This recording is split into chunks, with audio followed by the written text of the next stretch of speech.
I've mentioned quite often my love for the PS2 era of hack-and-slash ARPGs. Two of my favorites being Baldur's Gate Dark Alliance and Champions of Norath. Both of these fantastic games, as well as Champion's sequel, Return to Arms, were made by the fantastic but sadly departed Snowblind Studios. These games are simple but inspired fun, and brought what was seen at the time as a PC-only experience to console. It's a shame we never saw their like again.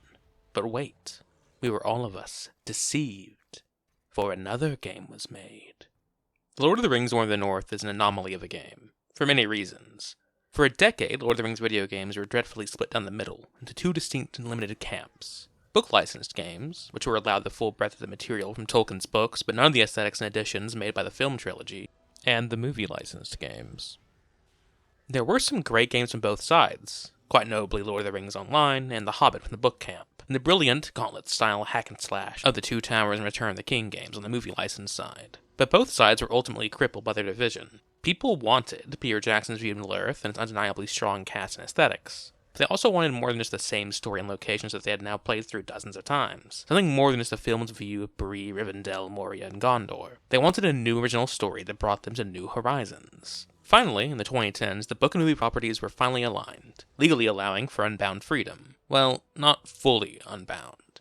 Many decisions still had to be supervised by the Tolkien estate. But on a history of this, I would highly recommend I finish a video game's history of almost all of the Lord of the Rings video games. Watching it, you will see the sheer blessings and how much a breath of fresh air it was, as everything from the Third Age to the Lord of the Rings Tactics to Lord of the Rings Conquest was held back by the splitting of licenses. It began making movie scenes that we adored become drab and samey. The War in the North is a new tale, with many new characters entirely told in the northern reaches of Middle-earth, happening concurrently with the film's narrative, yet veering off into distinctly different directions from the Fellowship's own journey. Starting in familiar territory like Bree and Rivendell, they leave behind those places to the ruins of the great kingdom of Arnor, to the Barrow Downs and their undead, to the evil lands of Angmar, ruled by the Witch King's armies, to a hidden dwarven kingdom, to the dark, fey-like expanse of Mirkwood, to the industrial orc fortress of Gundabad.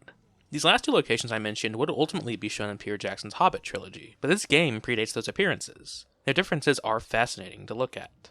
I believe my passion is bleeding through a bit, and it may paint you a picture of success. Yet, sadly, my passion for this game and its ideas was not shared, as The War in the North feels ultimately rushed and it failed financially. And I don't mean it just kind of flopped, it failed hard. And even more sadly, it killed Snowblind Studios. Its doors were closed and the remaining developers were merged into Monolith Studios, which would go on to make the excellent Shadow of Mordor games, which is a Lord of the Rings property, but feel very distinct and different from this version of Middle-earth. I mean, damn, imagine what could have been. What could they have done after this game was a success? As truly, Snowblind's style of ARPG looter has never been fully seen since. Recently, the two Dark Alliance games have been re-released on modern platforms. For a pretty penny, actually.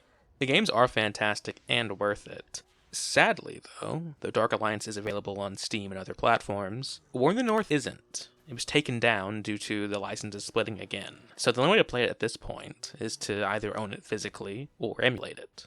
Growing up, I was a Tolkien mega nerd, so I had the luck of actually having it physically on the PS3. War in the North had the unfortunate luck of having a launch window in the same exact time frame as Skyrim, a mere 10 days apart in North America. 11/1/11 for War in the North, and the famous 11/11/11 for Skyrim. And for some reason, the mass droves of reviewers somehow forgot, for a moment, that RPGs aren't just a single type of formula. And shat on War in the North, basically, just for not being Skyrim, which it didn't need to be, and frankly shouldn't be. Okay.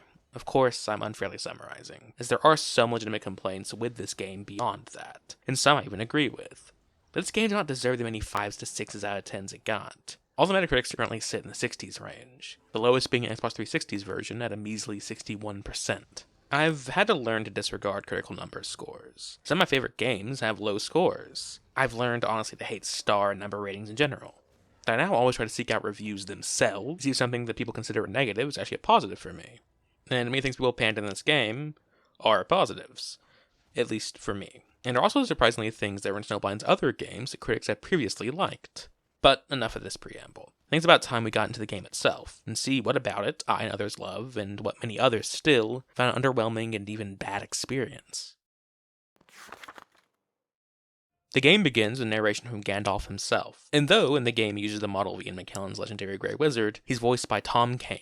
Most well known, I would say, for being the narrator in the Clone Wars TV series. Though he also voiced Gandalf previously in both a book-licensed game, The Fellowship of the Ring, and a movie-licensed game, Aragorn's Quest. It's fitting, then, that he's the first voice to welcome us to this union of licenses. Of the Great War of the Ring, many songs have been sung and many tales told. The names of heroes like Gandalf the Grey, Aragorn the King, and Frodo the Ring-Bearer are greatly revered, and rightly so. Yet Sauron's grasp stretched much further than the lands of Gondor and Rohan alone, and his forces might have done great evil in the north of Middle-earth, had a handful of heroes not stood in his path. Their stories, too, deserve to be told. And so our story begins, with the arrival of 3 companions of the town of Bree, and its inn, the Prancing Pony, only days before Frodo's very own arrival. Our ragtag group was tasked by Aragorn himself to guard the Sarn Ford, an entrance to the Shire, along with other Dunedain rangers. Dunedain, since the fall of the Old Kingdom of Arnor, have been the secret protectors of the small folk and Breelanders, guarding their borders from orcs, bandits, and wolves alike. But alas, their watch has finally failed. At nightfall, just 3 days ago, came 9 black riders, riding for the Shire. They overcame the rangers, slaying some and driving away many more, with the unnatural dark fear that spreads from them. Not only that, they were joined by a black Númenórean. The black Númenóreans are a dark and legendary corrupted people, who joined with Sauron many years ago. Though they number few, they are immensely powerful, with skills in both dark magics and warfare, and they hold chief positions in the enemy's ranks. This one, greeted by the Nazgûl as Agandaur, was joined by barbaric men of the north, and he spoke of an invasion of the south, starting in the ruins of Fornost. Our fellowship of 3, the Dunedain Eredan, the elf Andriel, and the dwarf Farin, overheard this, hiding in the aftermath of their defeat at the ford. When the enemy moved on, Halbarad, second in command to Aragorn, sent the 3 companions to him to seek his counsel on what to do.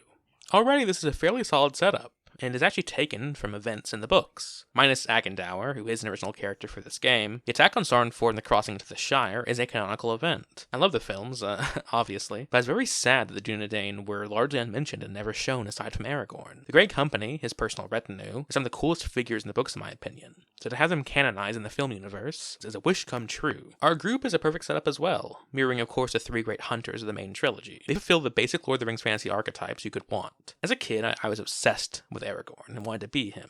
But as I grew, so too did my want for individuality. So instead of wishing to be Aragorn, I fantasized more about being someone like Aragorn, and of course a friend and ranger alongside him, a friend and confidant, and this game has fulfilled that fantasy. Childhood dream come true.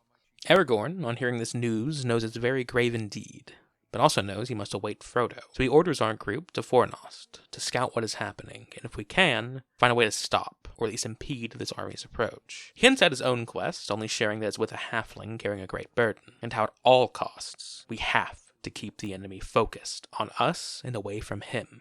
And so, our quest begins.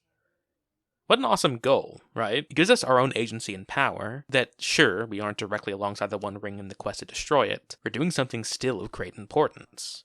And not to mention against immense odds. The plot is of essentially a guerrilla war, with only a small handful of heroes against thousands. It's just cool, and a theme that is in many of my favorite games, like, for example, Dragon Age Origins. Rather than starting on equal footing, we are very much on the back foot. This game's plot setup feels very much like a D&D campaign to me, made by a Tolkien mega-nerd. And that's not a bad thing. I started my own tabletop RPG career, funnily enough, by making my very own bare-bones Lord of the Rings RPG. I didn't have any rulebooks for the other systems, so I just made it from scratch, myself. Instead of tabletop games, I based them on video games, like The Elder Scrolls and Mountain Blades The Last Days of the Third Age Total Conversion. Looking back, in practice, it was barely functioning, and it's something that I had to improvise on the spot. In light of my friends about mechanics I definitely not made except in that exact moment, but it was also very fun, and some good memories. Has led me into my now long history of storytelling and homebrewing. More the North's plot in particular reminds me of something that I DM'd in this patchwork system a decade ago, in my teenage years. The big, bad, evil guy was a black Númenórean named Acheron, who had become Lord of Angmar under the Witch King. Of course, he is my edgy original character based on the likes of Elric or Melniboné, complete with a cursed sword. And if you are a Middle-earth lorehead, you know of which sword I speak. Anyways, my own nostalgic ramblings aside, this game is like D&D in a pre-established setting, and that's just awesome. In the same way a D&D DM may weave in important lore characters from the Forgotten Realms, like Elminster or Drizzt, this game does that with The Lord of the Rings. With Aragorn's quest, no, not that one, we're set free into the game world. We can choose to look into a mirror to customize ourselves, changing some hair colors and facial detailing, and we can talk to the people around us. You can pick up a few side quests. You can even talk some more with Aragorn and learn more about him and the goings-on of the world. There are even some more book characters, like the unnamed Southerner, who's mentioned in the books as spying on Frodo and party and stirring up trouble in Bree. You can speak to him and a man named Harley who he's trying to recruit as an outlaw into his gang. This can go several different ways. For the sake of our story, we scare off the Southerner with a punch after he threatens us, and we convince Harley not to join him. We'll also pick up a few more quests. A love triangle that we can resolve without leaving town, and a small quest chain to convince a dwarven merchant to bring weapons to Bree. And we can even speak to Barlowman Butterbur, the innkeep, who offers us advice and gossip. And last but not least, my favorite of the Bree NPCs, a hobbit named Tedder, who offers us a riddle game for quite a lot of money. 50 coins that he doubles many times, with lots of different riddles for us. A great source of early money, and a very Tolkien-esque encounter. Interestingly enough, all these things actually have small details over the coming chapters. Dwarf Merchant, we convince, will leave for a few chapters, and return with the weapons. Eventually we'll also donate enough weapons to be given an enchanted reward of our choice from the man who hired us. Bree will be attacked, and Harley, the man that we convinced not to join the gang, will join in the defense of the town and fight the bandits, becoming a local hero. And sadly, the man involved in the love triangle who we helped get engaged dies, along with the riddling hobbit. But ultimately, Bree wins. These are small details and inconsequential outside of some missing NPCs and new voice lines, but still a neat detail nonetheless. Though I would have preferred that if we did all the weapon donations and all the side quests and encounters, that most of the NPCs should have lived to reward the extra effort. As it is now, it feels meaningless to do them, since the outcome is always the same regardless of what we do to help them. This opening feels very reminiscent of, as I've said, D&D. Even more so, it's shockingly similar to Baldur's Gate Dark Alliance, which starts with the Elf Song Tavern in Baldur's Gate on a rainy night with mournful singing filling the air. Very similar music and atmospheres present in the Prancing Pony. Even the playable character archetypes are identical. Human Ranger, Dwarf Fighter, Elven Enchantress. In a way, it makes War in the North feel like a pseudo-remake of Dark Alliance by its original developers. Instead of being set in the Forgotten Realms, we're now in Middle-earth. And the patrons are silent as the song washes over them. One by one, they all seemed lost in its call.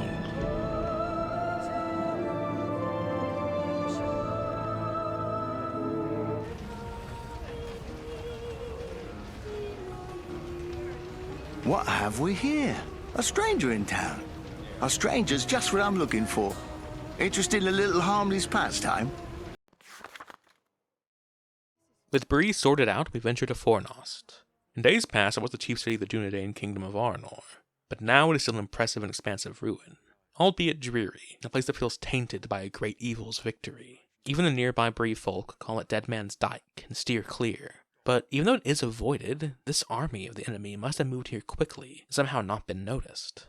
Approaching the great gates of the city, it appears to be silent, though orcs are known to avoid daylight. We cautiously approach further, and it appears our information was correct, as we have been spotted by a small group of goblins who rush down the path to attack us, snarling and hissing. Now, I believe, is the perfect time to explain the combat and gameplay. Initially, the gameplay does seem to be very similar to Dark Alliance, complete with the smashable barrels and crates that have items pop out like piñatas, with coins, potions, and items. Though now, over the shoulder third person instead of top down. The truth is, it is a decent bit different. And in general, combat in War in the North is a very satisfying affair. It's hack and slash with simple combos of light and heavy attacks as well as ranged attacks from bows, crossbows, and magic. If we damage an enemy enough times, it brings them down to a critical state. When this state is flashed over their head, we can use a heavy attack to perform either a critical hit or an execution, which are always immensely satisfying to pull off. Severing arms, legs, and heads is just a very fun thing to add to the game that spices up the combat, and also feels appropriate for some of the use of orc gore in the films. Pulling off a critical also results in something called Hero Mode. Increases your damage and makes your attacks glow with a golden outline which continues with every combo hit you get, until you get staggered and lose the combo. The combat in War in the North is just incomparable to any Lord of the Rings game before it, when it comes to the hero feeling. Or, well, a certain type of hero feeling, as, Talion in Shadow of Mordor becomes an outright demigod by the end. Instead, we feel as Aragorn, Legolas, or Gimli does, heroes slaying hundreds of orcs. It's that Tolkien Arthurian flair of legend, characters incomparable in their might due to the goodness within them. Some magic is in play, sure, but they are just righteous and talented heroes. The orcs are fodder, yes, but still intimidating fodder. They don't fall with just one hit, and every kill feels earned. Later in the game, they will be dropping us pretty often, but we can revive each other before death grips us. The enemy designs are also very close to the films, but with inspired variations. Each type of enemy also has variety in their armor and clothing that usually denotes rank. a nicer spiked helmet for leaders, less organized mashups for grunts. There are these light, almost insectoid-looking goblins with armor that look like chitin. And then there are the goblin grunts, which have no armor and literally do crawl like insects, very reminiscent of the goblins of Moria. Then there are the large uruks, muscled and tall, with a mix of industrial-looking rough metal helmets and bits of armor up against the brutal display of blood and bones. There are even more than just these to fight, though. Trolls and northern men from Karn Doom, orcish and black Lemurian sorcerers, the undead, and even more I'll not spoil right now. An important part of any game's gameplay like this is, of course, level ups and loot, and both are handled simply, yet pretty good. The level up itself is recognizable for most people. There are core stats that can be increased, like stamina, which handles health and heavy equipment limits, and there's also might in this game, which is used both as a mana and stamina bar for special skills, and then things like strength and dexterity, which increase both heavy and light weapons respectively. The core stats are not as important as the skills themselves, which are the main meat to the level up. The skills each have 3 distinct sections depending upon the player character. For our ranger, it is stealth skills to the left, weapon skills that split into dual wielding and two-handing in the middle, and range skills on the right. These trees include passive bonuses as well as slottable abilities, kind of similar to the ones in Dragon Age. The slottable skills are, for an example, a special heavy attack, or a broad sweep to hit many enemies, or a charged bow shot. These are done by holding down 2 buttons and consuming might. The ranger's skill tree is different to the ones the dwarf and elf have, as every class has their own special abilities. The dwarf, for instance, has tank abilities, heavy but slow damage, and crossbow augmentations. But aside from just the skills, choosing a class also has exploration benefits. As a ranger, when out and about, we see the Dunedain trails, glowing, leading to hidden caches for extra loot. Very useful, and also very cool world building, so that other rangers have been where we are, and that we can notice tracks easier than other people. On the other hand, the dwarf, Farin, can sense poor stonework, and break through weak walls to find loot caches. And Andriel can detect hidden elven doors, opening the magical seals, which also hold loot. Each of these are present in most areas, though not every level. At least some replayability for solo players, as there are a secret number tally for each level. But more importantly, it also means that in co-op, everyone feels like they're adding something to not just the combat, but to the loot gathering and exploration too, which is just awesome, even if they are all ultimately the same thing. Loot caches, but the flavor of it is still enough to feel distinct, at least for me. Loot is very satisfying, as all the items fit the aesthetic of the films and characters flawlessly. It doesn't feel like you're just getting armor weapons from a generic fantasy setting. These designs are clearly Lord of the Rings, and each of them look unique character to character. Eridan keeps his ranger flare light to medium armors, elegant leathers, and hoods with earthen colors, but he'll also work his way up to chainmail and scalemail hauberks with heavy helmets that look fairly similar to the film's view of Gondor, and I imagine the Lost Kingdom of Arnor's armor would look like. Generally, the weapons are pretty good too, with a few exceptions of ones that look like planks of metal, but many of them are simple but gorgeous longswords and greatswords that would fit straight into the films. The other 2 characters, when not controlled by a player, receive similar loot progression, as they will dynamically get loot themselves and change their armor, weapons, and skills mission to mission. You can also donate weapons and armor to them, which they will equip if it is better. But I wouldn't recommend doing this unless they're controlled by a player, because it's gone forever from that point on, as you can't access their inventory. They'll probably just change it out for something themselves a level or 2 from now, so just sell it. Also, as a final thing, this game has little gameplay records, such as a kill counter, and every game like this should have a kill counter. Just saying that, in case there are developers listening or something. With combat explained and our heroes slaying the orcs in front of the gate, we continue into the ruins of Fornost. They're expansive and impressive, yet also deeply saddening and worrying. If Angmar in the past could destroy something this great, could they do to something as insignificant and minuscule as the Shire of Bree? We break past opening the city, killing a small scattering of archers and grunts, and are baited into a trap by a running goblin. Entering a narrow corridor, the floor falls out from beneath us, and we're trapped within the sewers of Fornost. Moving into it proper, we're quickly swarmed by hundreds of goblins charging towards us, running both on the ground and the walls, as others fire upon us with bows from above. The game is based around segments like this. The flow is generally this: go set piece to set piece, killing orcs, get trapped in an area, get swarmed, kill the swarm, and the area untrapped itself, then move to the next set piece. And that way it's honestly kind of similar to the Vermintide or Left 4 Dead games. Admittedly, I would have liked some more variation, perhaps a bit of exploring, but for the hack and slash looter it works pretty damn well, and even better in co-op. It means that there will always be something exciting around the corner. Breaking out of this trap, after killing 100 or so goblins, we find our way to the surface, and hear some strange noises unknown. Could it be some foul machination of the enemy? Could it be some foul machination? No.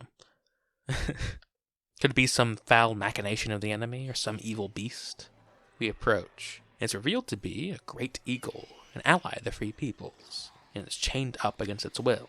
Rushing into combat, we have to break the chains off of it. Cool detail they didn't have to do, but the eagle actually reacts individually to every broken chain. It will begin moving one freed arm on its own, then both, testing its wings, and then moving a leg, then moving all of them to get up and fly. We kill the orcs within the courtyard after several waves, and the eagle flies back down to kill some of the reinforcements, and it, or rather he, speaks.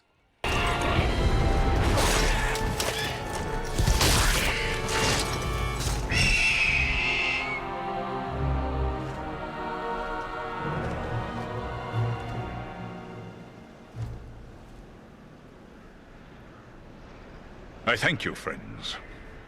Without your timely arrival, my death would have been slow, but certain. No need for thanks. We are happy to cheat the goblins of their sport. But who are you? I am called Balaram. My home is in the Misty Mountains, and I serve Gwaihir, Lord of Eagles. An amazingly good voice that comes across majestic, strong, wise, and, well, that's pretty accurate and perfect for how he would sound. His name is Balaram, and he was flying the sky and noticed the enemy's presence here. When he got too close, was captured by their siege engines, shooting him out of the sky. Now that we have freed him, he feels indebted to us, and stay until we leave Fornost. With Balaram the Great Eagle by our side, we gain a new mechanic. We are given and can find Great Eagle feathers as loot, and use them as a slottable ability. This ability can summon Balaram to attack certain enemies and structures, even tearing down buildings and gates. The next area just past Balaram, we find a beacon of shining light. These are the checkpoints. They tend to, but not always, appear towards the end of a level, or beginning of another, and are very handy. They are simple buy-sell screens, but also give you the option of traveling to another area, which we will use to check in on Bree. I've already revealed the endings of the Bree quests, but it is very cool that they're in between sections. We can talk to the happy couple who tell us that the woman's father was won over, and they have a wedding date. Aragorn and the dwarf merchant are both missing, and we can ask the town about this. They tell us that the Black Riders came into town, but Aragorn and some hobbits left soon after. A really cool moment as it helps sell the illusion of doing all this in real time, within the events of the trilogy. The world doesn't wait on us. That also means that if we ever encounter an NPC in a zone, we need to speak to them and exhaust all their questions, as otherwise they may disappear just one level later. Also, back in Bree, we repair our items, as yes, item durability is a thing, which I know is a fairly well-hated system in most games. I'm somewhere in the middle, but I think in general it errs on the side of being more annoying. For some games, especially roguelikes like We Are About to Die, it can work, and pretty well, but admittedly for a system like this, it doesn't really work. Aside from the repair merchant, we also use our now fairly large coin pile to buy a hood for my ranger, as well as a Matham greatsword, which in itself is a cool little lore detail. Mathams are a unique hobbit concept. The idea is that a Matham is a thing a hobbit owns, but has no practical use for, so they just keep it around for sentimentality. I think that most of us are participating in hobbit culture without even realizing it. I'm sure we all have hundreds of Mathams. It was common to trade these Mathams around on birthdays and holidays, or to give them over to what's called a Matham house, essentially a mixture of a museum and a storehouse. It was noted in the books that weapons were one of the most common Mathams, most likely a leftover from the days of the war against Angmar, which the hobbits actually fought in to help Arnor. Exiting Bree and back to Fornost, we continue deeper into the ruined city, moving on to the upper battlements, killing orc sorcerers and throwing down orcish-made ballista. During this section, we can also pick up a few side quests from items dropped. One is a special tome made by these orcish sorcerers, the other ancient jewelry pieces, and another still, ancient Arnorian history book. These quests work as constant background fetches throughout the entire game and are meh. The orcish sorcerers are actually an important plot point within the game, and are a very rare sight that none of our main heroes has ever seen. In Tolkien's Legendarium, magic is typically a more subtle thing, enchantments and healing, though there are some very powerful and high magic moments and spells indeed, even in the Third Age. I think Tolkien fans complaining about games using magic just doesn't make sense. There have to be some liberties taken with turning settings into games. The magic helps add much needed variety to both the enemies and the player characters. Past the battlements, we work our way to the first boss of the game, a troll, which is a pretty fun fight and mirrors how it would act in the films. It's mostly focused around dodging the troll's heavy attacks going between its legs and leading it into pillars as it smashes down. I was a little disappointed as I had wrongly assumed that the pillars being broken meant the ceiling would come down, and that the sunlight would turn it to stone. I even baited it into some sunlight that's in here, clearly, but alas, nothing happened. When we finish off the troll, two new characters suddenly appear, ones we've heard rumors of from a few different sources by now, of them sneaking through the city.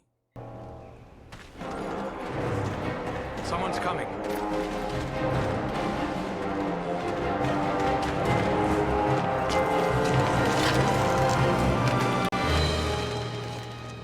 Besting a troll in combat. That is no small feat, friends. It would appear that we are on the same side. Perhaps we could be of assistance to each other. Allow us to offer a hand. These two are Elladan and Elro here, and they're just great. They're fan-favorite characters that were sadly left out of the films. They're the twin sons of Elrond and are close allies with Aragorn. In the books, they also joined the before-mentioned Grey Company, with many Dunedain Rangers. Participate in getting Aragorn through the Paths of the Dead, and even fought in Pelennor Fields. Everything about them in this game is great. The voice acting feels appropriately elven and distant. The designs look close enough to Hugo Weaving, Elrond's actor, that I could buy them as his sons. The armor, of course, looks very similar to the elven armor we see in the films. During our meeting with the twins, an alliance is made to hunt down Agendaur. And the two worst parts of the game are introduced back to back after this. The first is turret sections, and why did turrets have to be in every game of this era? I hate it. I don't get the appeal. I assume it's because it's really easy to implement and helps simplify encounters and add some variety. But it's just the definition of filler, and immensely boring and easy. The second worst thing comes immediately after, and that is the sapper enemies, who explode when they get near us and deal massive damage. Always an annoying enemy type. And listen, I know I just went on a rant about how I accept the inclusion of magic, but these guys are just stupid, and frankly annoying. They're very unfun to fight, and if you want a lore explanation for not including them, I mean, it lessens one of the biggest parts of the second film, when Saruman creates blasting powder. But just leave them out, and the turrets too, please. And god, the turret section is freaking relentless. We have them back to back to back. It is so boring. Imagine this is the part that most people quit at back in the day, and, well, now. Not using them makes these sections near impossible. You try and have fun with the excellent melee combat. As we finish the onslaught of turret sections, we have to deal with sappers in a wave-based defense on a bridge, and then go onward to the Citadel, and immediately the gameplay recovers. We're given a grand example of how fun the wave-based combat can be without turrets. The Elvish brothers attempt to disenchant a protective sigil on the doors to the Citadel. We have to defend them against the waves of goblins, orcs, and eventually a troll. It's very fun and what almost all these encounters should have been, instead of shoving turrets in our face. With the enemy is killed and the door disenchanted, we sneak into the Citadel, and overhear Agendaur speaking to his henchman, the orc war leader named Tharzog, who seems to be in control under Agendaur of Fornost. Agendaur is frankly pissed that we're devastating his army, and tells Tharzog to solve it. And we try to go after him up the steps to the top of the tower. The elven twins move past the gate, and we get cut off just before being able to follow them. The twins rush up to fight Agendaur as we fight Tharzog, and he calls me a Tark, giving me flashbacks. Or, well, flash forwards, I guess, to Shadow of Mordor. I've been called Tark so many times now. In many ways, the Citadel boss fight is very close to Shadow of War's conquest mechanic, with its final throne room fights. This is a pretty fun boss fight, and like the troll, the orc war leader will appear as a normal enemy later on. Their gimmick being that they buff their nearby allies with a berserker-like ability and hit really hard. It's overall a pretty good section. I also like all of the little details, not only in this, but in the entirety of Fornost. Things like the furnaces here looking like Sauron's eye. When we kill Tharzog, we find the switch to unlock the stairs and rejoin the elven twins in their fight with Agendaur.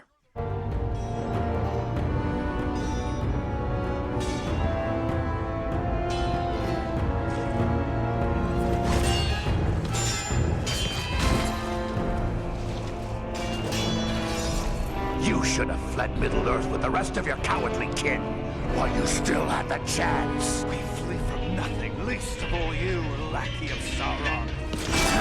Fools! I am the right hand of Sauron. I will see your precious Rivendell burning, and your mongrel father hauled before me in chains. You will do nothing. Your plots end here. My work is only just beginning. Do you think you two alone can hope to stop me? They are not alone. Don't look for your guards. They won't be coming. Fornost means nothing. You haven't won anything here. Agendaur, overpowered, pulls a Gandalf and jumps off a tower onto a mount. Rather than an eagle, he has his own fell beast that our great eagle friend attempts to chase after, but Agendour uses his dark sorceries to summon down lightning on him, striking him twice, and causing him to retreat. Luckily, though, he survives and returns. The three parties here part ways, while not fully victorious, still striking a blow, believing that the killing of the Orc war chief Tharzog will cause the rest of the army to disperse, as evil always needs a strong leader. Without it, will always fall apart. A very Tolkienian idea, which I like. The twins return to Rivendell and advise that we go there soon too. Belleram returns to his Sky Eyrie to report to the King of Eagles Gwahir, and we will return to the Sarn Ford to see how the Rangers are doing before going to Rivendell to rendezvous with Aragorn, the twins, and everyone else. We return to Sarn Ford and meet with the Dunedain commander Halbarad. We can see at the camp that it's rather desolate. A new burial mound is present, stuck with spears, each for a fallen ranger, and our numbers are down to few. Only 4 are present at the camp, 5 counting a dying man. The rest have reassumed their duties in protecting the Shire, investigating rumors of the Nazgul. You're even told about an assault on a hobbit's home in Crickhollow, which again is a book reference. In the books, Frodo sells Baggin to the Sackville Bagginses, and then moves to Crickhollow. He does this to divert the enemy off his trail. In Crickhollow, one of Frodo's friends, Fatty Bulger, who, by the way, almost joined Frodo on his quest along with Sam, Merry, and Pippin, but was too scared of the Great Forest. So he instead stays behind to occupy the home in Crickhollow, to further distract the enemy from Frodo's trail, trying to make it seem like Frodo is still living there. When the Nazgul came, Fatty actually scares them off. Well, kind of. After running away scared into a neighbor's house and using a horn to bring every hobbit nearby to his aid, I guess he kind of scared them off. What a legend. Anyways, we speak to the Dunedain commander, Halbarad, who, like the Elvish twins, would go on to be a part of the Grey Company with Aragorn. I know I said it about the twins, but wow. It's very surreal to see Halbarad depicted in this film's universe. The Grey Company, as I'm sure I proved by mentioning them over and over, is something of a fan favorite. He fills us in on the news of Bree, and that Aragorn left it with hobbits.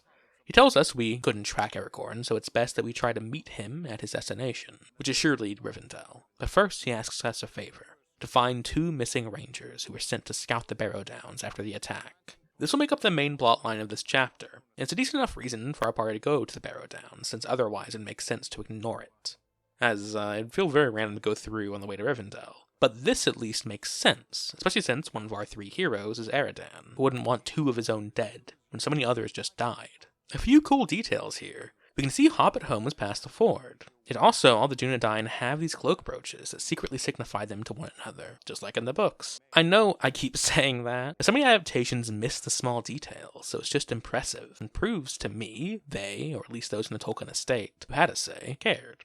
Here we find a merchant, repairman, and a healer tending to a young ranger who is suffering from the Black Breath, a strange, almost disease-like infliction caused by being in the presence of the Nazgul and their foul magics. Those with it fall unconscious with nightmares and sickness, and eventually fade to death. The healer asks us to find Athalas, Kingsfoil, Tweed, to help him. This is actually a timed quest. If we don't return it basically right away, he will die. An annoying fact, but I quit after accepting this quest, but the game didn't recognize that I had accepted it. Then I made sure to use the merchant, which autosaves.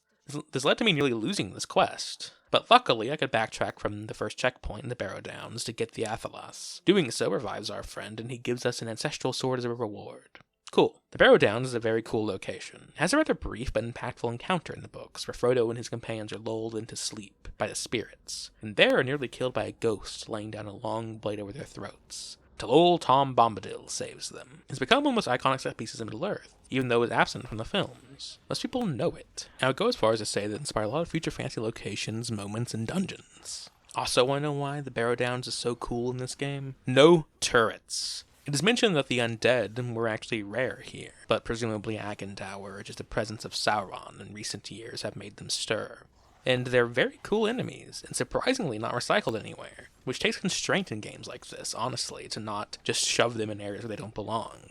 They have unique moves such as these sloppy but heavy hits, acting like a puppet on strings. They're explained to be evil spirits taking over corpses rather than literal zombies or the people themselves returning. You can cut limbs off of them too, and they will just keep fighting. Really awesome use of the dismembering system, actually. And when they do die, every single time you see these spirits leave when you kill them, sometimes even jumping to a nearby body. The only recycled enemy for this area is a troll and some undead that scurry like the insectoid goblins. though the trolls do have a new mechanic of rock throwing, as well as unique aesthetic design. They look like corpse harvesters, smashing up the bodies to grab and bring somewhere. They even deal friendly fire to each other, which is very useful to exploit. The Barrow Wight appears as a repeating boss. I do like this, and he's the only boss that is ranged focused, having to diminish about 2/3 of his health until he comes within melee range. I would have liked a little variety in the movesets each appearance, but I still dig him, and his final appearance is unique from all the others. We find one of the missing rangers named Lewin, sleeping in the barrow, much like what I described happens to Frodo and co. The Wights presumably allured him and his friend into a foul, cold sleep. He mentions when he awakens nightmares of a plague, but one he has never experienced, but the souls within the barrow did.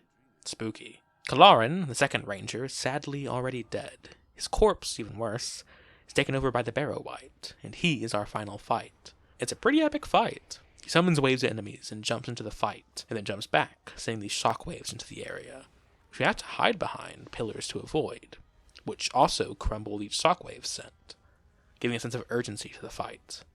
When finally we whittle his health all the way down, he dies. Or rather, the spirit that's puppeteering his corpse is killed again. His body is left alone, empty. Fairly solemn ending, but memorable.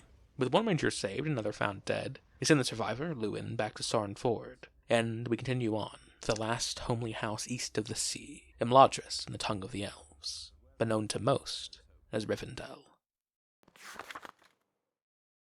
Rivendell is amazing to walk through, as it generally feels like what we see in the films.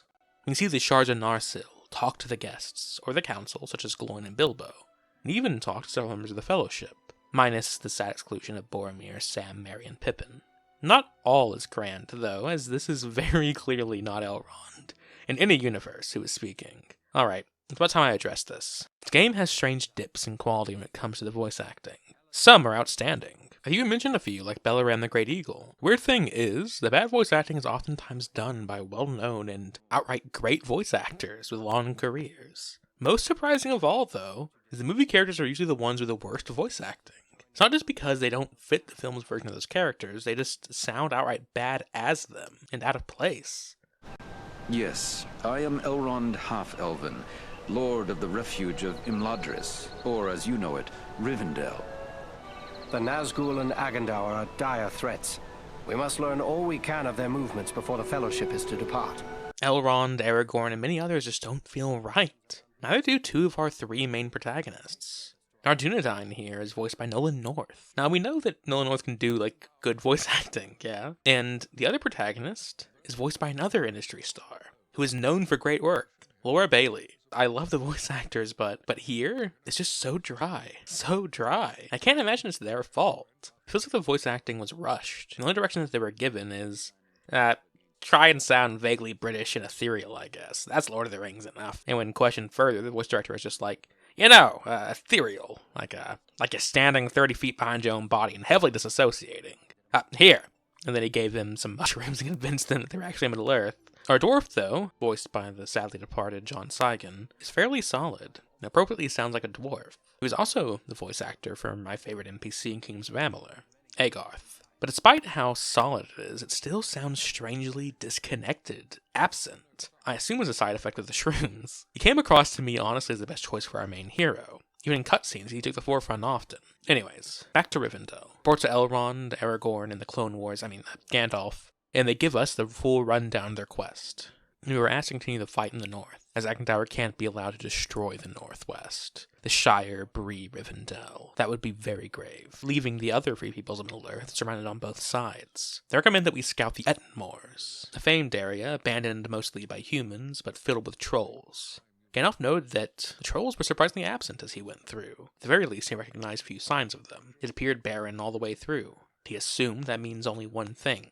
They must be gathering. And so, we have our next objective. Scout for enemy armies, and if possible, stop them. And most of all, find anything out about Agandaur from the enemy that we can. After we're given our next objective on our quest, we're given the full freedom to relax around Rivendell. We can talk to every person here, and talk about their backstories, why they joined the Fellowship, and so on. You can even debate with Gandalf the Eagle question, on why they didn't just fly Frodo into the ocean and throw their ring in, or fly him to Mount Doom. And Gandalf gives the fan answer. If it's in the ocean, that doesn't destroy it. It just keeps Sauron alive indefinitely. If you try and fly Frodo in, it stops a ballista from just shooting down the eagle, or a fell beast fighting the eagle and crushing Frodo and stealing the ring. It's just too dangerous. Not to mention the eagles at this point want to remain neutral.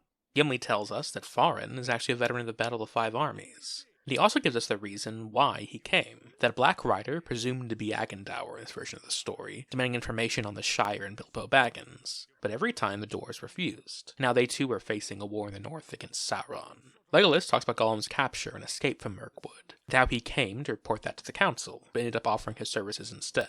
This plot of the capture of Gollum is apparently becoming a movie soon. The Hunt for Gollum, which, by the way, was already a fan film, free on YouTube and other places for years and years. Until suddenly they announced the film and then copyright strike it. Shitty behavior from Warner Brothers there, honestly. Fan creations shouldn't be treated that way, especially when there is no monetary incentive. We can talk to Aragorn and ask him if he has an intention to be king, and he also says that he's proud of me, the Ranger. And last but not least, for the Fellowship, we speak to Frodo.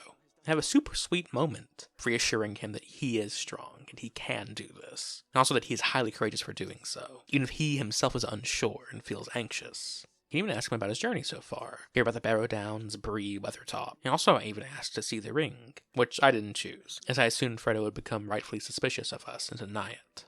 Finally, there are a few quests here. The Elven Smith working on reforging Narsil, which is happening in the books at this point. He asks us for help in finding a lot of high-quality gems to use for enchanting, and says to run them by Gloin for an appraisal. We get all of them in the upcoming level. Gloin actually tries to buy them off of us for a high price. Being a good ranger loyal to Aragorn, I give them to the smith, get an elf stone as a reward.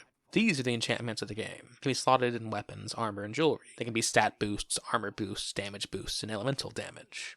We can talk to Bilbo and ask him about his journeys. I also learn of his close friendship to Aragorn, that he has formed in the years he's been retired in Rivendell. It is very sweet. He also is working on composing a poem about Aragorn. Closely mirrors one that he made in the book, and we ourselves can aid him in finishing a line of it. Afterwards, though, he asks us to deliver the poem to Arwen, so she can help him finish it. He also asks us to record our journey, and to pop back in now and again so we can write down our latest exploits. Very cool. Out of all the film characters' portrayals in this game, Bilbo is probably my favorite, in terms of just how accurate he's portrayed to both the book version and the film version. He's that eccentric, spirited, and artistic old man who craves more adventure. He also retains that frailty that has entered him due to the ring.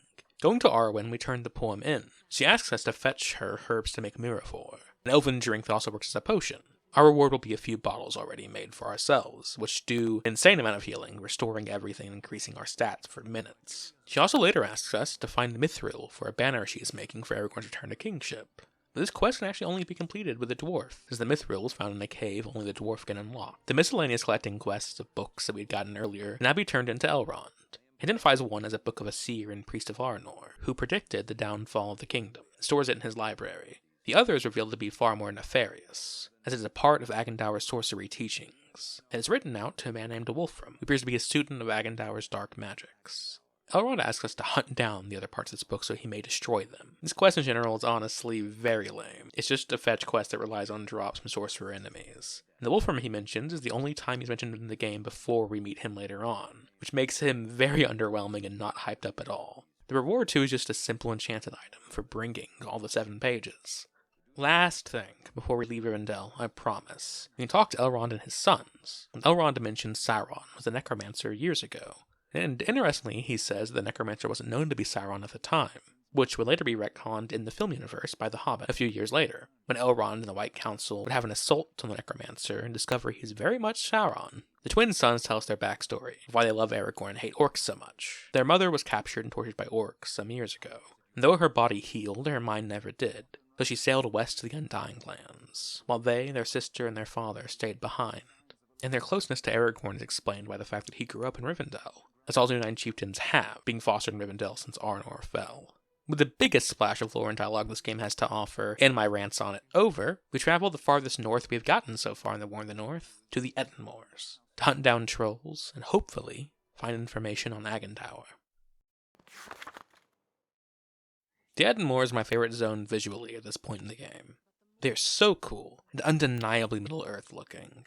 The beautiful fall-colored trees and massive mountains all around. There are also, blessedly, no turret sections, and we immediately run into orc-only squads. No goblins or grunts among them, just the Uruk-hai, which dynamically, visually and gameplay-wise, raises the stakes. especially when we encounter the unique Uruk enemies with big shields and plate armor. We come across a lot of caves and secret areas here, including one that does this jump animation that is used only once in the entire game. Weird. And within the caves, you also find many of the trolls' homes. The execution that you pull off when fighting trolls is so cool.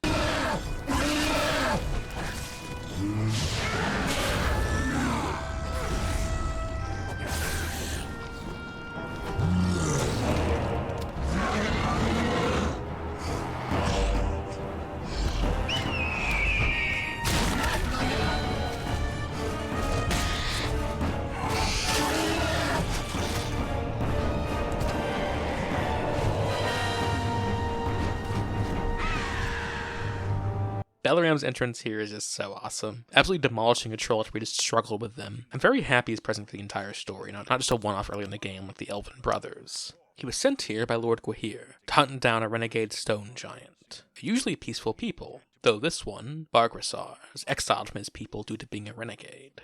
And he has now forcefully united all the trolls in the region under him, along with Orcish warbands, presumably for Agendour. And he has begun attacks upon the Great Eagle's Ares, even killing a few. So now Balaram and other eagles hunt him.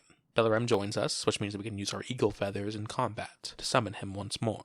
Searching around the loot, I find a map piece. The only one I find in this playthrough. It unlocks a lore point on the map, which functions basically as a codex article. Neat, but definitely an under-implemented mechanic. There isn't even splash art, or not even a paragraph, but just a series, a couple of sentences to describe them. Continuing up the Etten Moors, we feel like we have traveled great distances, even though gameplay-wise we just have went down a handful of small corridors. But it feels like a big epic travel, passing from the lower mountains with colored trees into caves, up into the mountains, now snow-covered and desaturated. It gives us that grandeur the films had of showing massive amounts of traveling. Through many more fights against orcs, trolls, and sorcerers. We make our way to the stone giant boss fight. It's actually the easiest in the game. They're going for the smack of the ankles till they fall down boss design, which I'm not opposed to, but he is far too slow to be intimidating. He just is a health sponge that we easily end up killing, even if it takes several minutes due to the bloated health.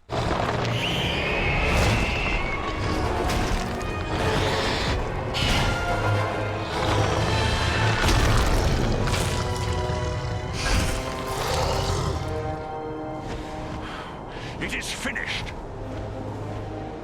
My people are avenged. And behold, here come your kin. My lord.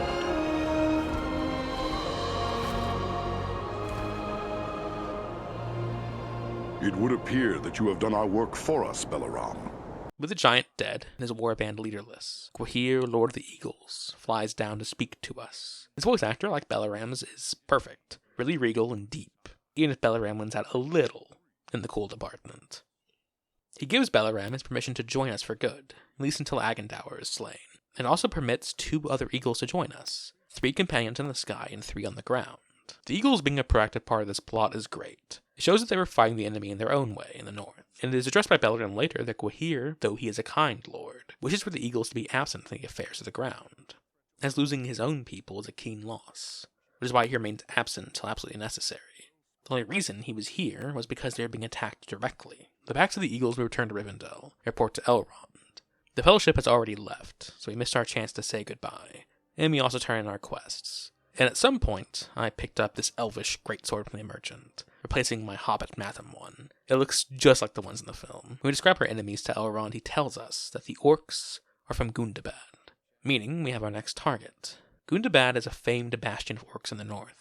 They're mostly known as enemies to dwarves. It was taken back a while ago by the dwarves, but not held, since the dwarves were so few in number. Elrond tells us about the history in depth, and even mentions Azog, who would go on to become an important figure in the films. Yet Elrond gives us the book version of events, of Dane killing Azog way before the events of The Hobbit, not Thorin. A small detail, but one that's cool, even the shards of Narsil are absent from their pedestal now, when before we could see them. The Elven twins and the Dunedain will also eventually disappear from their places, to form the Grey Company and join Aragorn in the south. I honestly would have liked the twins to play more of a role. And since we're working off the film's aesthetic, it could make some sense for them to aid us at this point in the story rather than Aragorn. Regardless, I still like their inclusion, even if it is limited. In this moment of respite, we also talk to the Great Eagles. Balaram tells us of his companions and also Lord Gwahir, as I mentioned earlier, but he also talks about his undying loyalty to the North as an idea. He feels like a steward of it, due to his constant patrolling of the skies. even if he knows so few of the people down below in their cities and homes. And he actually disagrees with Wahir's neutrality, still respects his king, saying this cool line. Even an eagle must rest upon an area that has its roots in the earth. We cannot entirely escape the ground, and the fate of elves, men, dwarves, and even hobbits will ultimately be our fate. God, I love Balaram. He is so noble, and feels directly like a Tolkien character despite being completely new to the game. You can also talk to the two other eagles themselves, though it is really cool because they actually have character, which to be honest I didn't expect. One is named Armanel. He feels he owes us a blood debt, because the stone giant killed his father, and he still burns with vengeance. He also tells us that he fought in the Battle of 5 Armies. The other eagle, a young one named Baranthor, wasn't a part of the battle, but his father was. Now he wishes to live up to his father's legacy and do great things. He's apparently rather swift, and also views Balaram as a mentor and perhaps even a parental figure. It's really cool that the Battle of 5 Armies is implied to play such a big role in the Great Eagle identity, as they recount the stories too and have their own war heroes. Just a really fascinating idea. We fly to Gundabad on the back of the eagles. It's actually very similar to the quest of the Lonely Mountain, as we need a stealthy way in, due to the patrolling in the sky of the fell beasts, and a massive army marching below. One that no army of the Free Peoples in the north could match. The eagles set us down so they can go and distract the fell beasts as we ascend the mountains. This is my favorite part of the game. Where the Edmores felt like Lord of the Rings, this felt like Lord of the Rings on steroids. Atop these massive white mountains, being able to look down the side and see thousands marching with weapons and torches, and it reminds me of the Deep Road section in Who Would Have Guessed Dragon Age Origins. This level also just feels the best connected out of all of them. We can see our goal from the very beginning, and even the checkmark points we have to reach. And similarly, when we reach the end of the level, we can gaze back to the mountains and perilous peaks, bridges, and caves that we had to pass. It's very satisfying.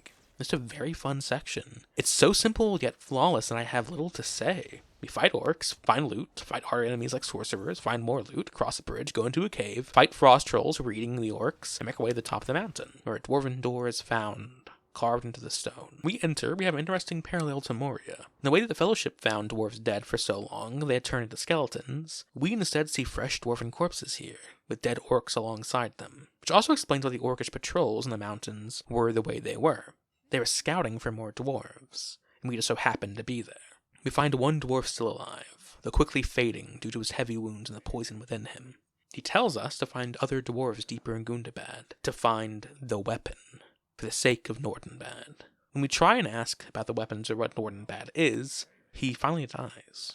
I love this. The inclusion of dwarves in this game. I'm a big fan of dwarves. Especially Tolkienian, and okay, I'll stop saying after this, Dragon Age. They are very fun, just striking visually, with identifiable characteristics, loyalties, and valor. Finding them is a nice surprise for someone going into the game blind, as it isn't predictable. It also gets across the magnitude of the conflict of the War of the Ring. These dwarves don't belong to Erebor, but Erebor themselves fought armies, as did Mirkwood. And even unknown skirmishes like these dwarves are a very awesome and unique way to cross the broad scope of the world and lore perfectly.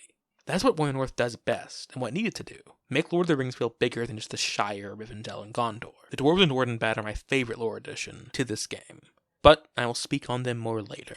I already said Gundabad is my favorite zone in the game, and entering it proper, hopefully you can see why. This is shockingly stunning.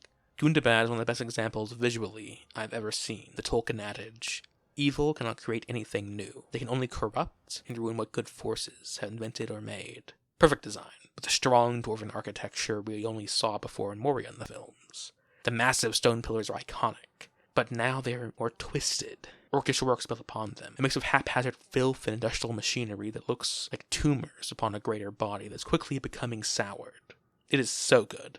The objective here is about sabotage, which is perfect. The only way a few people could conceivably destroy this army of this size in any way would be to break down their machines and even their very mountain upon them. Breaking the cogs of this forgery is a great moment, and possibly the best sound design of the entire game.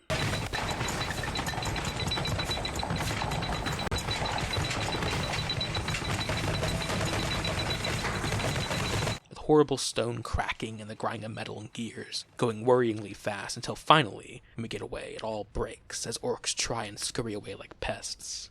Sadly, this highlight of a level does eventually fade, as all things do. So we fight our way to the inner chambers of Gundabad and find two living dwarves around the secret weapon.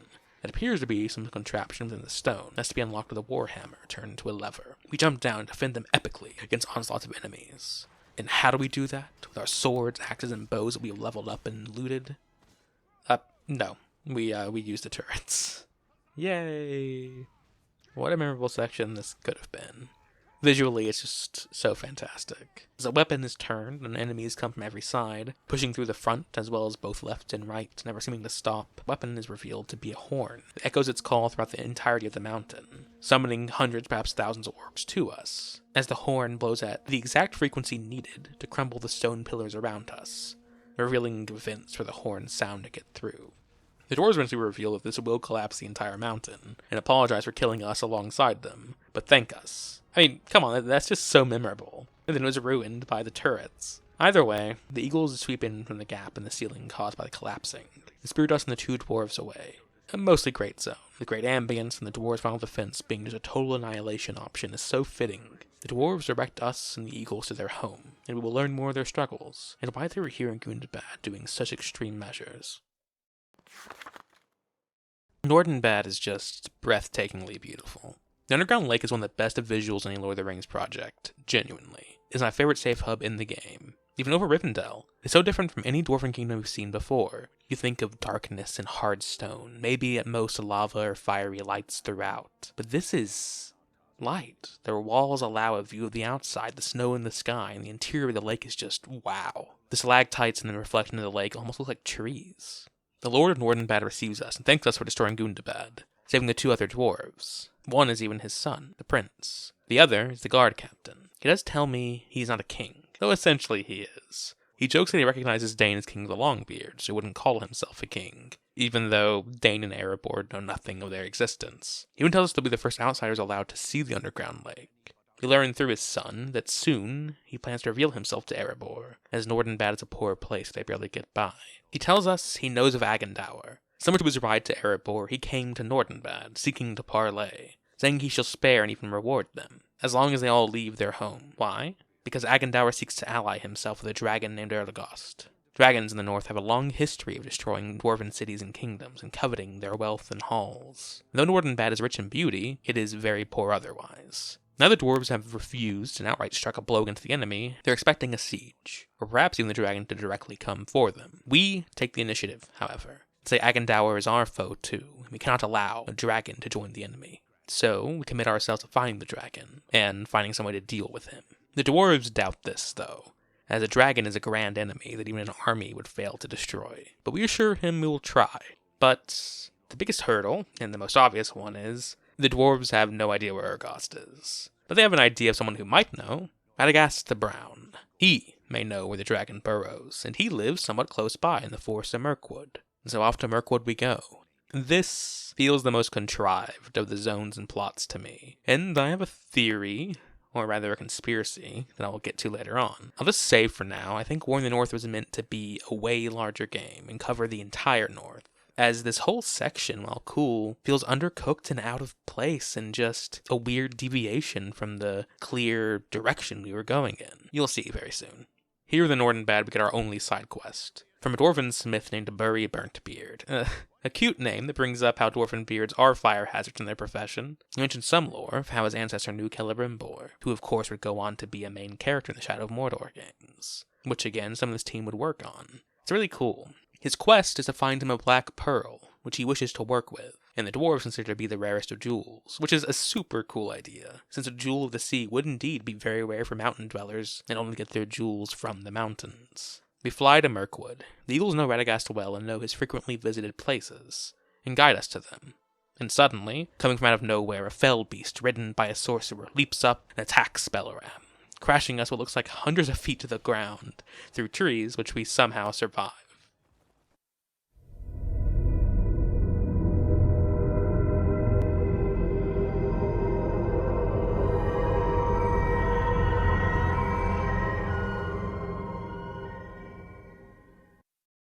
This is Wolfram, which would mean nothing to us if we didn't turn that optional book in, but the game at this point treats him like he's a really important and built-up villain. Yet, I know nothing about him, and frankly, he is very random. It's like if the Fellowship walked through the forest and a random guy with a staff shouts, "I am Frankie the Great!" And they go kill him and go, whoa, that Frankie guy sure was powerful and well-known. It's a good thing we killed him. good thing we killed Frankie. And then they just keep referring to him afterwards. Like, Sauron is destroyed. They go, yeah, but we can't forget his most fearsome servant, Frankie. Anyways, the fight itself is okay. He teleports around frequently and hits pretty hard. It actually reminds me a lot, even visually, of the Witcher 3 Wild Hunt Caranthir fight. After we kill him, the fell beast approaches us. And just as I was getting excited for a second boss fight, Balaram kills it. Which is fine, but it would have been cool to fight it. And Balaram mentions, Wolfram will no longer spread his veil of lies. What lies? I know nothing about this dude. And he says, if Wolfram was here, that was bad news. We have killed the fearsome Wolfram, who was also after Radagast, I guess. It never says why. We just assume he's being hunted down so he won't join the Free Peoples against Sauron and Agandaur, I guess. Our mission now is to find Radagast before the enemy, or if he's already found, save him. I know racing its time against Uruk warbands is a cool setup. It reminds me of the 3 hunters chasing after Merry and Pippin in the films. Though, similar to the Fell Beast, the wargs show up and howl to alert the orcs of our approach, but aren't used as enemies? I mean, they're already modeled, and they would add nice variety, but anyways, past the mini orcs, we find this cool visual, a split tree with a gap underneath it going into a barrow, with impaled spiders alongside it. I will also warn you now, if you don't like spiders, skip to the next section of this video. Alright, with that warning out of the way, we head down to the burrows and fight a troll eating the giant spider's eggs. Messed up, but cool.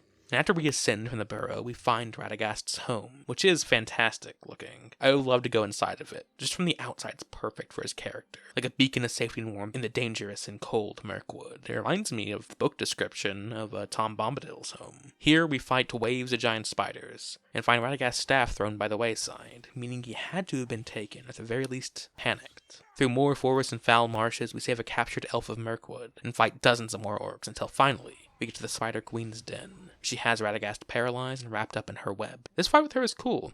The mechanics of it, similar to the troll, feel very close to the depiction in the film, specifically the Shelob Sam fight. Like dodging through her legs, and when she pins you down, she has these quick jabs like Shelob did. And when we kill her, we get our first legendary item of the game, a flame-enchanted greatsword, that though it does less baseline damage than our main greatsword, does more overall damage and status effects to be worth it. It is a very cool reward, though sadly it's also glitched, as the fire effect will be present in the scenes where the weapons are meant to be absent, and so there'd just be a phantom flame fizzling in and out in front of us along with its smoke. This version of Radagast I like a lot. Visually he fits in more with Gandalf and Saruman than his film counterpart. And while he is eccentric and scatterbrained, he comes across almost regal and certainly still powerful, which I don't think the film version pulled off.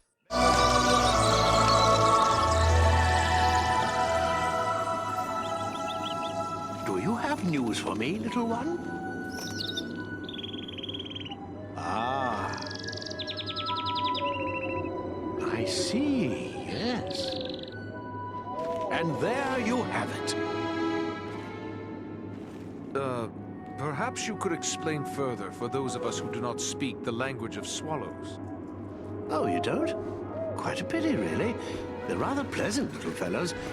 He's also genuinely funny. He speaks to the birds, and a swallow witnessed Agandaur's meeting with Urgost at his lair.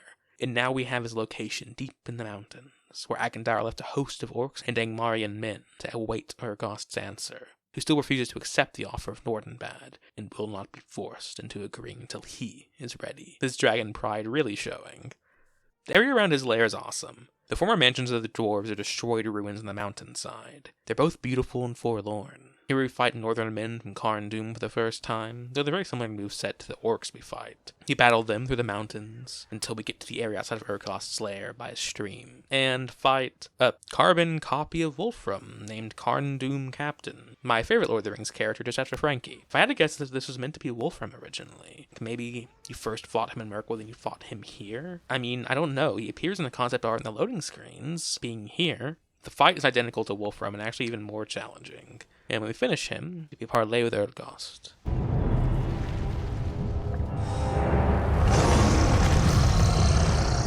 I told your master he would have his answer in my own good time. His design is very cool. Actually pretty close to how Smaug would look in the films, just a little bit more wide. His voice is very cool as well. He tells us what we already suspected. He doesn't want Nordenbad, though it is already in siege by Agandaur. He makes a deal. He will not join the war on either side, if we give him Karn Dûm, the capital of Angmar. We have no choice but to agree. It is neat that the plot forces us to ally with a clearly evil dragon, fairly morally grey in that way, but I would have liked some different options or paths. I mean, killing a dragon is a tall order, of course, but something. Anything. Attacking him and getting his health down halfway until he flies off and we get a bad ending or something. But, again, I'll return to this in my conspiracy section. Now we enter the final leg of our journey, with the 2 sieges of the north. We rush to Nordenbad in the backs of the Eagles and arrive in the midst of the siege. But very late, as almost all the Dwarven defenders have fallen. We convince the prince to retreat while we hold the gates, our second of the dwarf friends who stayed us in Gundabad dying just as we arrive in the backs of Eagles. A very Tolkien moment, a defeated but honorable man dying just as hope arrives in complete despair. And all the sieges we see in Lord of the Rings, as well as other moments, work identically. Helm's Deep until Gandalf arrives, Minas Tirith until Rohan arrives, and again until Aragorn arrives, and lastly but not least, the Eagles arriving at the Battle of the Black Gate, and to save Frodo and Sam whenever they believe they're dead. The visuals in this siege are spectacular. At certain points, enemy siege engines destroy sections off the wall and the pillars around the mountain, with honestly impressive animations of it happening in the background. We have siege towers approaching, carrying enemies upon enemies. We spend more than half of it on a turret, which is absolutely necessary to destroy the siege towers, meaning we have no option. Halfway through the battle, though, they do get destroyed, though completely at random. They just had a countdown timered explosive in them, I guess. And right after the turrets are gone, we are swarmed by sappers, which are the one enemy type I'd prefer to have the turrets for. When they're killed, many siege engines go off and the Eagles try to rush in to help, and get hit. Very sad moment as 2 of them die, and Belaram crashes into the courtyard unconscious. And just right after, a troll breaks on the outer gates and we have to defend the inner gate from it and other enemies. After wave, we fight the orc leading the siege. The hardest fight in the entire game for me personally, as both of my allies were knocked down and I couldn't heal them without getting staggered by the berserker enemies. So I had to slowly bring down his health while constantly backing up and healing. And then, even after he was killed, his still enraged allies were tough to fight. But finally, they too fell. I was able to raise my allies minutes after they fell. And with that, we won the siege. But barely. The definition of a Pyrrhic victory. Not only did the dwarves lose basically all their fighters, we also lost our eagles. The solemn but victorious lord welcomes us and rewards us with a weapon from his armory and wishes us well on our way, thanking us deeply for saving him again, though lamenting the almost complete loss of his people.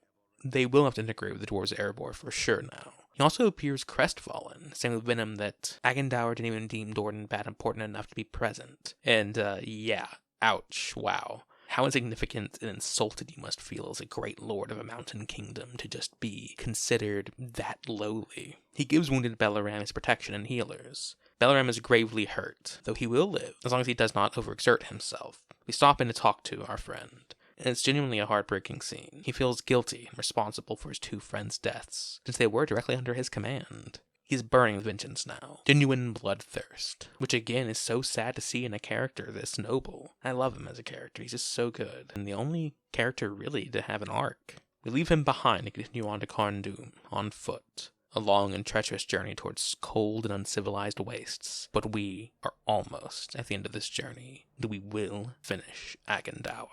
We reach Karn Dûm after miles of travel, and climbing up almost completely impassable cliffs. The fortress itself looks a lot like the forts that would go on to appear in the Shadow of Mordor games. Disgusting and rusty, industrial yet jagged. It also looks borderline sci-fi, with the lightning swarming in the weird big gap in the middle. We enter the fortress through a disgusting rusty sewer that looks like blood is draining out of it along with refuse. The dwarf clarifies, the red is the runoff of all the metal along the fortress. Now, I will be honest, I don't like Karn Dûm. I don't think it fits Lord of the Rings at all. The initial setup is like a Call of Duty Zombies level or a Frankenstein-esque laboratory, with lightning machines and crazy zombie men locked away who couldn't handle their dark magic and went insane and were experimented upon. It just doesn't fit Lord of the Rings as seamlessly as everything else has so far. It feels borderline science fiction or steampunk. Lightning flickering from the ceiling and floors just feels like a sci-fi staple from BioShock or Arkham Asylum. And I get it, Agendaur has lightning magic, but it just doesn't work for Lord of the Rings. We have to free the zombie prisoners to the lever pool and fight our way through them as well as the orcs until we get out of the dungeon. Luckily the atmosphere does recover once we leave the dungeon, but this is the smallest zone in the game, not counting the hub zone. dungeons. We exit the dungeons, which was maybe a few minutes of gameplay, then we go to the lower walls in a couple of minutes, and to the upper walls immediately after. And we fight some orcs, trolls, and pull a lever, and then we're on to the final little stretch of the wall before we get to Agendour. It is very cool that the trolls now have plate armor, like the ones in the Siege of Minas Tirith, but it's overall a very underwhelming ending. Though I suppose it also gets across the idea that we've completely decimated Agendour's forces, and all that is left is this host of elites. Just before we pass through to Agendour, another fell beast appears. Agendour's own that he used to escape us before, that is blocking our way. We're gonna have a boss fight, and then Bellerim arrives from the sky. Despite our protests, he is here to help his friends, and steals another fell beast boss fight, but at least this time he kills it in a pretty awesome way.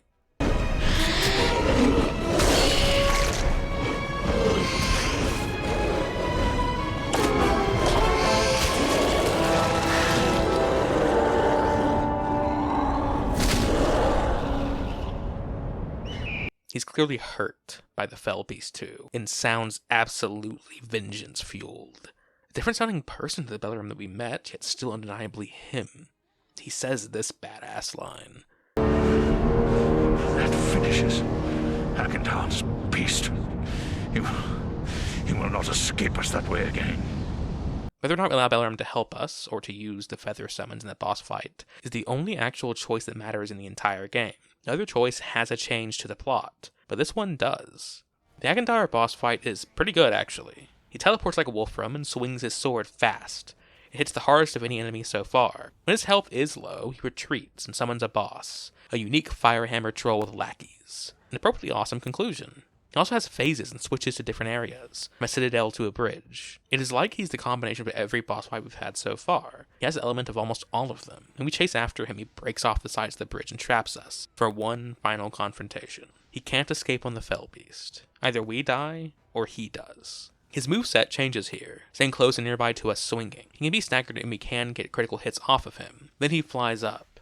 He's flying now?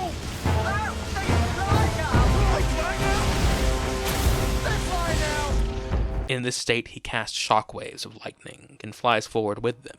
We could summon Bellerim, but the game warns us he is gravely injured. If we do, he dies in the finale, exacting his final vengeance, but passing when he could have otherwise lived on. A waste, so we do not summon him. I think this is the most Tolkien ending. To avoid reckless vengeance, to have friends try hard to defend their own friend, who is now weak and in danger, to have him live, to have fellowship. We kill Agendour, finally, and he has a similar death to the one his master suffered all those years ago, with only his helmet falling. Master, I need your strength. No.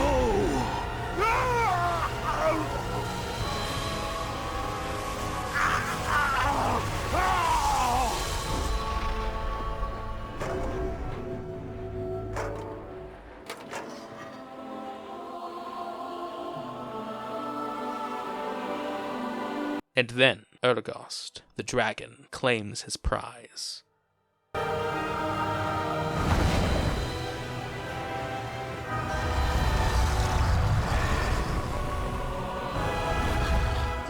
would seem I made the right choice. Sauron is no more. What? How could you know that? It is true. I can feel it. Like a great weight has been lifted from my heart. I feel it too. He's done it. Frodo's really done it. The ring has been destroyed. Wait, what? An awesome ending up until the very rushed part of it. Suddenly, I guess, Sauron is dead at the exact same time we kill Agendour. And we find this out because, we and the dragon feel it? We feel it? What? It's so cheesy. Also, there's no longer conversation with Bellerim. Just simply one voice line asking where we want to go. What the hell? No Rivendell after credits? No giving Bilbo the rest of our story like he asked us to? Also, why did developers decide to have the One Ring be destroyed at the exact same time? Why not save the chance for there to be a second game? It feels like all the time we've spent up is basically half the time the Fellowship spends on their journey in the books and films. What in the hell is going on here? This is so unceremonious and weird. The game up until the very end is clearly setting up more stories to be told. Eldegost is more than suspicious, Balaram is still with us, and we hear of other places at war in the northeast. Then just decides, nope, this is the ending. It's so strange. Also just a final screw you.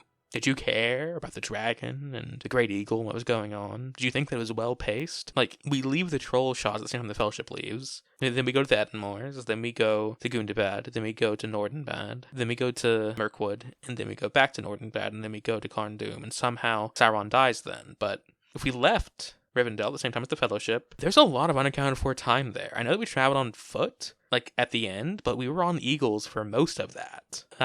It just doesn't work, doesn't fit.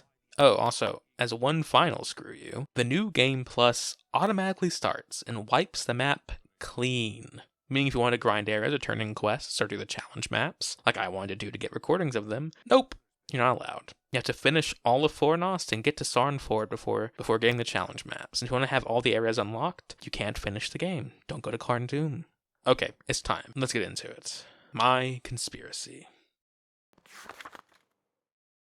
Alright, listen up, friends. I believe, completely, that War in the North was either A, going to rely on expansions to finish off the rest of the plot lines, B, going to be bigger than it was, or C, was going to be the framework for a larger sequel, but then faith was lost in it. This or B, I believe, is the most likely one. So let's just go over the facts. They introduced new mechanics that were never used again, like jumping over a gap, destroying the cogs and the bars of the gate. And the same thing goes for enemies. Undead for one zone, Karn Doom Northern Humans for one level, one of the smallest in the game. Wargs and Fell Beasts have models but no enemies. You have 2 challenge missions for Osgiliath and Lorien. I think their plan was to make a framework, all of these systems, and then recycle them for more DLC added missions. But I think the original plan, even before that, was that this is either going to be a 2-part series or a way longer single game.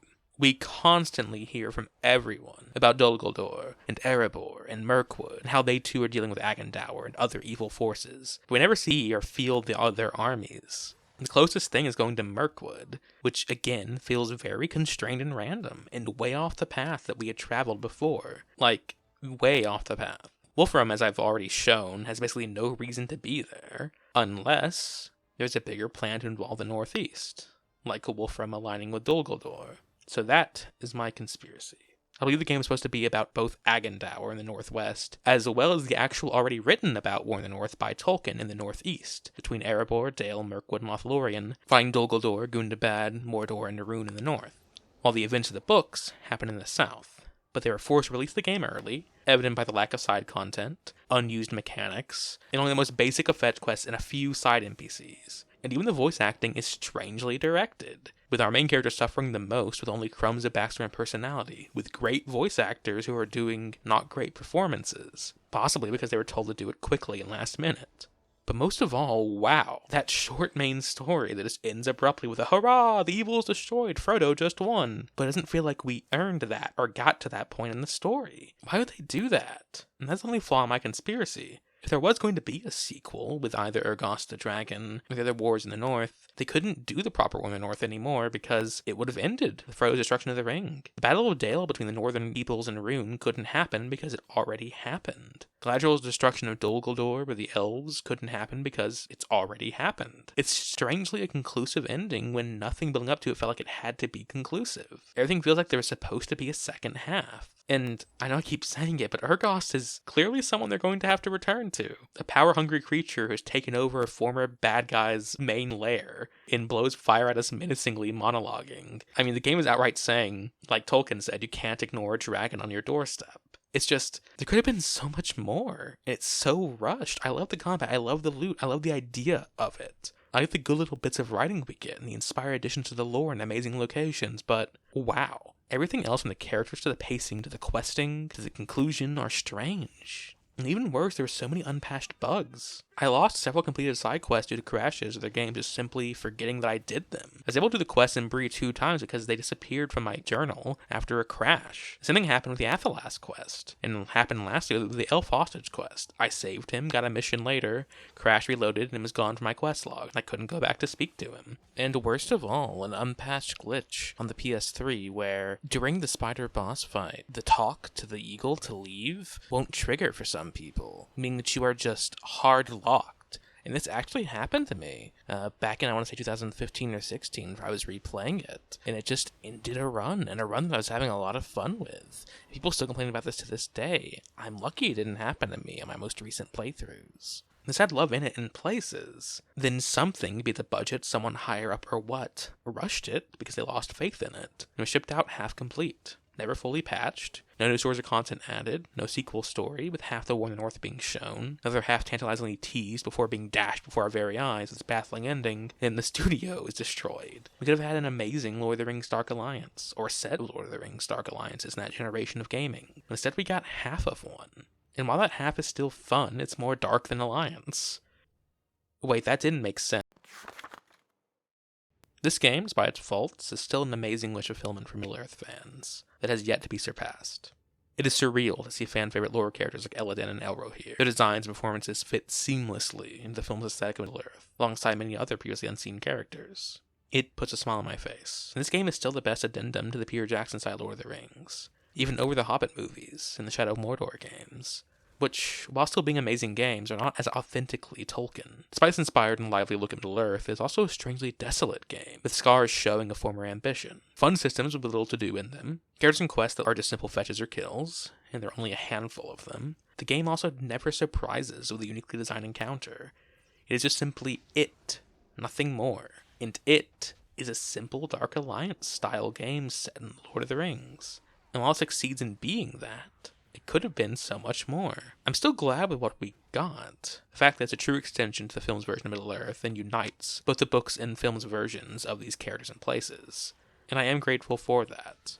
Also, if any developers are watching this, thank you. While I had many complaints about the game, do not think this as a condemnation. It isn't. Most of you cared. I am certain of that. And many things were inspired. I just wanted more. And, voice director, if you're here, I don't want to be mean, but wow, some of these performances are weird, but others are amazing. I mean, I guess fine, you get a pass for Belleram and Elladan and Elro here. Good job with them, but what the hell did you use to microdose Nolan North and Laura Bailey? And more importantly, where can I get some? Because I really want to believe that I'm in Middle-earth too. Thank you for watching.